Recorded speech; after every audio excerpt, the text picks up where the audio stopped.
અવારનવાર અમારે સાહેબ ત્યાં 15 દિવસ મહિને એમના કુળદેવી છે ત્યાં આવતા, કલાક સુધી અમે બેઠા હોય, સાહેબ નાસ્તો કરતા હોય અને મને કહેતા હોય, બાપુ શું હવે અહીંયા શું કરવું છે અને અહીંયા લિફ્ટ બનાવવું છે. એ પણ એમને વાત કરી કે બાપુ આપણે અહીંયા અમુક ઉંમરલાયક લોકો હોય ઉપર ન ચડી શકતા હોય, જેથી આપણે કરીને લિફ્ટ બનાવશું, ભવ્ય મંદિર બનાવેલ છે અને આપણે આ પણ વિકાસ કરવાનો છે. હજી પણ આપણે અહીંયા સંતો માટે રહેવા માટે વ્યવસ્થા બનાવવાની છે અને કોઈ પણને અહીંયા તપ કરવું હોય તો આપણે એવી કુટિકા બનાવશું, પરમ કુટિકાથી ત્યાં તપ કરી શકે. એ એમની છેલ્લી ઈચ્છા હતી. તો મને વિશ્વાસ છે કે એમનો વાલો દીકરો ઋષભ છે એ આ બધી ઈચ્છા પૂર્ણ કરશે. ખરેખર ત્યાંનો માહોલ તો આજે 4 દિવસથી એકદમ શોકમય છે. સંતો પ્રસાદ નથી લેતા, સંતો જમતા નથી. કેમ કે વિજયભાઈ છે જે મુખ્યમંત્રી થયા ત્યારે 100 કરોડ રૂપિયા અમારા ગિરનાર માટે ફાળવા ગયા અને 100 કરોડ ફાળવીને એનો વિકાસ કરીને બતાવ્યો હતો. એવા અમારા વિજયભાઈ કે કોઈ એમનું મૂલ્ય નહીં થઈ શકે.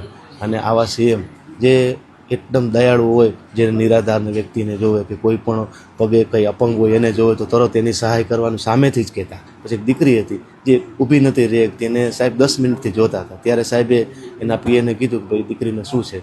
ત્યારે દીકરી એમ કીધું કે સાહેબ મારે ઓપરેશન કરવું છે. તો તમામ ખર્ચો સાહેબે આપી અને તરત ને તરત દીકરીને ખુરશી અપાવી અને આજે હું તેમના નિવાસ સ્થાને એમને શ્રદ્ધાંજલિ દેવામાં અને અંતિમ દર્શન કરવા માટે આવ્યો છું. એમના પરિવારને સહન કરવાની મા અંબા, એમના સુરાપુરા દાદા એમને શક્તિ આપે, વારંવાર બસ એમને શક્તિ આપે, કારણ કે આવો પહાડ કોઈને ન તૂટે.